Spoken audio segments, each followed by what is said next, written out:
अक्सर ऐसा होता है ना कि किसी को ना कहने में बहुत मुश्किल होती है। एक डर सा लगा रहता है कि सामने वाला क्या सोचेगा।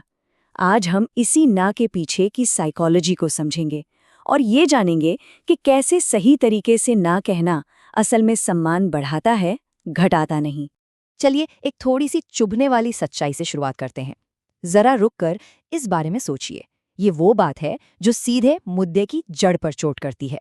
चलिए मिलते हैं रोहित से। रोहित की कहानी शायद हम में से कई लोगों की कहानी है। उसकी एक आदत थी लोगों को खुश रखना, हमेशा हर काम के लिए हाँ कह देना, भले ही इसके लिए उसे अपनी ही जरूरतों को क्यों ना भूलना पड़े। और यहीं से रोहित की जिंदगी में एक अजीब सी बात शुरू होती है। वो सबके लिए भरोसेमंद था, हमेशा अवेलेबल था, लेकिन उसकी प्रोफेशनल और पर्सनल वैल्यू एक जगह आकर जैसे रुक सी गई थी। वो कभी बढ़ी ही नहीं। और ये सवाल रोहित के दिमाग में घूमने लगा, एक ऐसी उलझन जो उसे अंदर ही अंदर परेशान कर रही थी। और पता है, यही सवाल हमें उस मनोवैज्ञानिक पड़ताल की ओर ले जाता है जो हम आज करने वाले हैं। तो आज हम क्या क्या समझने वाले हैं? हम हाँ के जाल से शुरू करेंगे, फिर ना की साइकोलॉजी को समझेंगे, कमजोर और मजबूत ना का फर्क जानेंगे, ना कहने की कला सीखेंगे और देखेंगे कि इससे सम्मान में कैसे बदलाव आता है। तो सवाल ये है कि आखिर ना कहना इतना मुश्किल लगता क्यों है। चलिए उन मनोवैज्ञानिक कारणों में उतरते हैं जो हमें ऐसा करने से रोकते हैं। देखिए, होता क्या है ना कि हमारा दिमाग ही कुछ ऐसा बना है कि वो ना शब्द को नेगेटिव नतीजों से जोड़ता है। हमें रिजेक्शन का डर लगता है, किसी भी तरह के झगड़े या टकराव से डर लगता है, और ये भी डर लगता है कि कहीं सामने वाला निराश न हो जाए। और भला ये सब कौन चाहेगा, है ना? पर यहाँ पर एक बहुत ही दिलचस्प मनोवैज्ञानिक सच्चाई है जो हमारी सोच के बिल्कुल उलट है। असली सम्मान हर बात पर हाँ में हाँ मिलाने से नहीं मिलता, बल्कि अपनी सीमाओं को लेकर बिल्कुल साफ और स्पष्ट होने से मिलता है।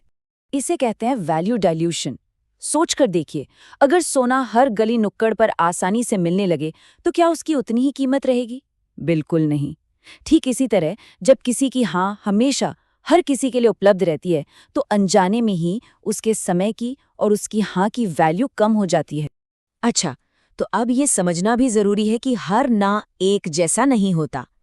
एक कमजोर ना और एक मजबूत ना में जमीन आसमान का फर्क होता है। और असली शक्ति जो है ना, वो लहजे में छिपी होती है। ये एक बहुत बड़ा वहम है, एक मिथक है कि मजबूत होने का मतलब है हर बात मान लेना। सच तो ये है कि असली ताकत इस बात को चुनने में है कि कहाँ और कब उपलब्ध रहना है। यहाँ स्क्रीन पर देखिए, एक कमजोर ना कैसा होता है। उसमें बहुत ज्यादा सफाई होती है, ढेर सारी माफी होती है और एक अपराध बोध वाला टोन होता है।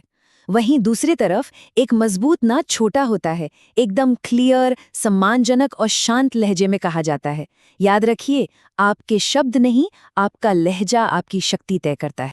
ठीक है, तो थ्योरी बहुत हो गई। अब आते हैं प्रैक्टिकल बातों पर। चलिए देखते हैं कि असरदार तरीके से ना कहने का एक आजमाया हुआ तरीका क्या है। डेल कार्नेगी का जो तरीका है ना, वो बहुत ही सिंपल और कमाल का है। ये 3 स्टेप का फॉर्मूला है। पहला स्टेप, जो भी रिक्वेस्ट है उसे मानिए, जैसे मैं समझता हूं कि ये आपके लिए जरूरी है। दूसरा स्टेप, अपनी सीमा साफ साफ बताइए, लेकिन इस वक्त मैं ये नहीं कर पाऊंगा। और तीसरा, शांति से बात खत्म कर दीजिए। बस इतना ही, कोई ड्रामा नहीं, कोई बहाने नहीं। और ये कुछ उदाहरण हैं जो दिखाते हैं कि ये फॉर्मूला अलग अलग सिचुएशन में कितनी आसानी से फिट हो जाता है। ध्यान दीजिए, इन जवाबों में कोई डर नहीं है, कोई गुस्सा नहीं है, सिर्फ और सिर्फ स्पष्टता है। इसे कोई भी आजमा सकता है। तो चलिए वापस चलते हैं रोहित की कहानी पर।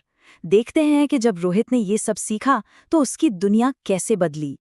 ये वो सबसे बड़ा सबक था जो रोहित ने सीखा। सीमाएं तय करना एक फिल्टर की तरह काम करता है। ये आपकी जिंदगी से उन लोगों को हटा देता है जो सिर्फ आपका फायदा उठाना जानते हैं, और सिर्फ उन्हीं को रखता है जो सच में आपका सम्मान करते हैं। और इसका नतीजा क्या हुआ? सीधा सा, जब रोहित की हाँ मिलनी मुश्किल हो गई, जब वो एक दुर्लभ चीज बन गई, तो उसकी कीमत अपने आप बढ़ गई। लोगों ने उसकी हाँ को ज्यादा गंभीरता से लेना शुरू कर दिया। तो इस पूरी बातचीत का सार क्या है? बस एक लाइन में, अपनी सीमाएं तय करना कोई स्वार्थ या अहंकार नहीं है। ये आत्मसम्मान का प्रतीक है। ये खुद को और दुनिया को ये बताने का तरीका है कि किसी का समय, किसी की ऊर्जा और उसका सम्मान कीमती है।